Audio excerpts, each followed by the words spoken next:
సిర్గాపూర్ పిఎస్సికి వచ్చాను ఈరోజు. కనీసం బీపీ చెక్ చేసుకుందాము, షుగర్ చెక్ చేసుకుందాం అని చెప్పేసి ఈ రూట్లో వెళ్తుంటే మరి దవాఖానలో కూడా మనం కట్టించిన దవాఖాన ఉంది. అప్పుడు బీఆర్ఎస్ ప్రభుత్వ హయాంలో కేసీఆర్ గారు, హరీష్ రావు గారు మంత్రి ఉన్నప్పుడు అడగంగానే కాదనకుండా 1,65,00,000 రూపాయలతో పాత బిల్డింగ్ శిథిలావస్థకు వచ్చిందంటే మంజూరు చేయడం జరిగింది. నేను సిర్గాపూర్ దవాఖానప్పుడు నేను ఎమ్మెల్యే ఉన్నప్పుడు ఎన్నో సందర్భాల్లో విజిట్ చేసిన, పిఎస్సిని విజిట్ చేసిన.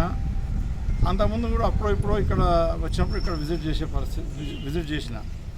కానీ ఈరోజు చూస్తే ఈ జిల్లాకు సంబంధించిన వ్యక్తే దామోదర్ రాజనరసింహ గారు మెడికల్ మినిస్టర్, అంటే ఆరోగ్య శాఖ మంత్రి.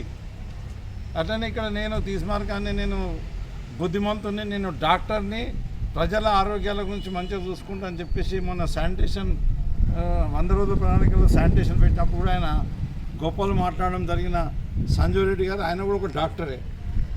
కానీ ఇక్కడ పరిస్థితి చూస్తుంటే ఇప్పుడు సమయం 9:20 అవుతుంది. దవాఖాన లోపలికి వెళ్ళి చూస్తే కనీసం ఒక అటెండర్ లేడు, ఒక నర్సు లేదు, ఒక ఫార్మసిస్ట్ లేడు, ఒక ఏఎన్ఎం లేరు, ఒక కాంపౌండర్ లేరు, ఒక డాక్టర్ లేరు. ఈరోజు పేషెంట్లు వస్తున్నారు, వచ్చి వాపస్ పోతూనే ఉన్నారు. ఇగో ఏ రకంగా ప్రభుత్వ దవాఖానలు నిర్వీర్యం చేసి వాళ్ళ ప్రైవేట్ దవాఖానలు నడిపించుకునే ప్రయత్నం చేస్తుంటారు. ఇంతకుముందు చేశారు, దాన్ని విరమించిన తర్వాత మళ్ళీ ఇప్పుడు కొత్తగా అదే పద్ధతి వచ్చింది. ఇప్పుడు ఇక్కడ ఎవరికైనా సరే వైద్యం అవసరం ఉంటే ప్రభుత్వ దవాఖానలకు పోతే ఈరోజు ఇక్కడ ఏ పరిస్థితి ఉందో ఇంకా అన్ని పిఎస్సీలలో ఇదే పరిస్థితి నారాయణఖేడ్లో కొనసాగుతుంది.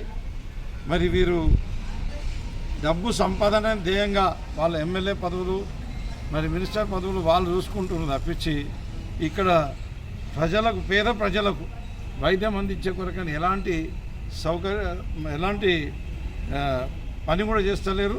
దాని మీద పర్యవేక్షణ లేదు, ఒక డాక్టర్ లేడు, ఒక ఇంజనీర్ లేదు. కనీసం ఇప్పటికైనా నేను రిక్వెస్ట్ చేస్తున్నా సబ్ కలెక్టర్ నారాయణఖేడ్ గారికి, అదే మాదిరిగా మన డిఎంహెచ్ఓ గారికి, అదే మాదిరిగా కలెక్టర్ సంగారెడ్డి గారికి మీరు వెంటనే చొరవ తీసుకొని ఈ పేదల కొరకని ఏదైతే ఉద్దేశించి అప్పుడు మా బీఆర్ఎస్ ప్రభుత్వ హయాంలో కట్టిన హాస్పిటల్స్ ఉన్నాయో ఆ హాస్పిటల్స్ అన్నీ కూడా మంచిగా నడిపి పేదలకు డబ్బులు బయట ప్రైవేట్ దవాఖానలలో ఖర్చు చేసుకోకుండా ఇక్కడనే వైద్యం అందించే విధంగా మందులు కూడా మొత్తం టోటల్ మందులు కూడా అప్పుడు మా హయాంలో బీఆర్ఎస్ హయాంలో మందులు మేమే తెప్పించేవాళ్ళం. ఏదైనా ఒక పిఎస్సీలో మందులు అవైలబుల్ లేకపోతే కూడా వాళ్ళ దగ్గర ఫండ్ అరేంజ్ చేసి మందులు ఇచ్చే కొరకని, బయట కొనుక్కునే కొరకని, ఇచ్చే కొరకని డాక్టర్స్ దగ్గర ఫండ్ పెట్టేవాళ్ళం.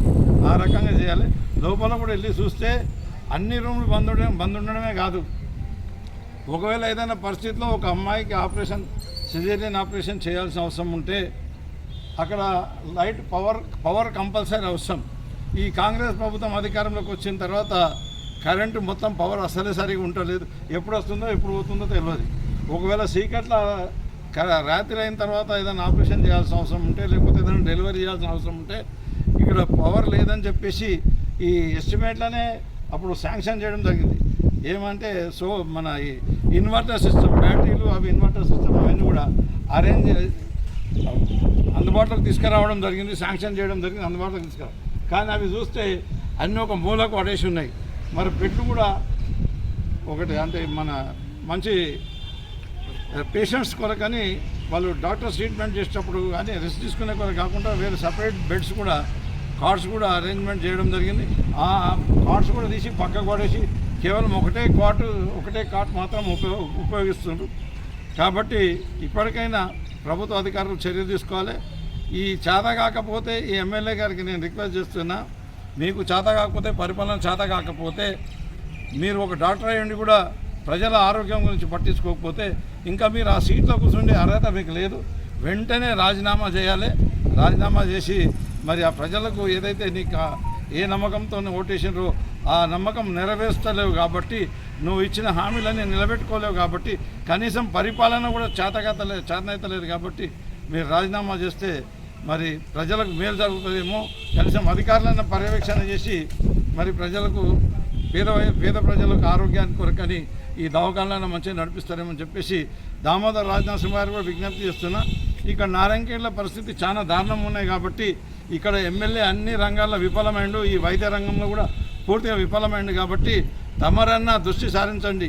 ఆ డాక్టర్ ఉన్నాడు ఎమ్మెల్యే ఏమైనా చేస్తాడని అనుకుందేమో, దృష్టి సారించి ఈ నారాయణఖేడ్లో పేద ప్రజలకు దవాఖానలు మంచిగా అందుబాటులో ఉండేటట్టు, డాక్టర్లు అందుబాటులో ఉండేటట్టు, పేదలకు ఉచితంగా వైద్యం అందే విధంగా ఏర్పాటు చేయాలని చెప్పేసి నేను వారికి విజ్ఞప్తి చేస్తున్నాను. ఇక్కడ ఏం నడుస్తుందంటే ఏమున్నదంటే ఇన్న కార్లు కనిపిస్తున్నాయి అన్నీ, 1 2 3 4 5 6 ఈ 6 కార్లు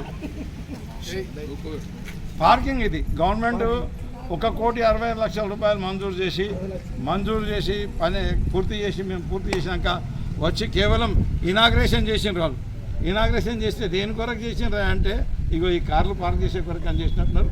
పేద ప్రజలకు వైద్యం అందించే కొరకు అని కాదు. ఇప్పటికైనా మీరు మారి పేద ప్రజలకు ఖచ్చితంగా వైద్యం, ప్రభుత్వ వైద్యం అందుబాటులో, ప్రభుత్వ మందులు అందుబాటులో ఉంచాలని చెప్పేసి నేను ఈ ప్రభుత్వానికి విజ్ఞప్తి చేస్తున్నా. కలెక్టర్ గారు కూడా చొరవ తీసుకోవాలి, డిఎంహెచ్ఓ గారు కూడా చొరవ తీసుకొని ఈ హాస్పిటల్ మంచిగా నడిచే విధంగా ఏర్పాటు చేయాలని విజ్ఞప్తి చేస్తాను.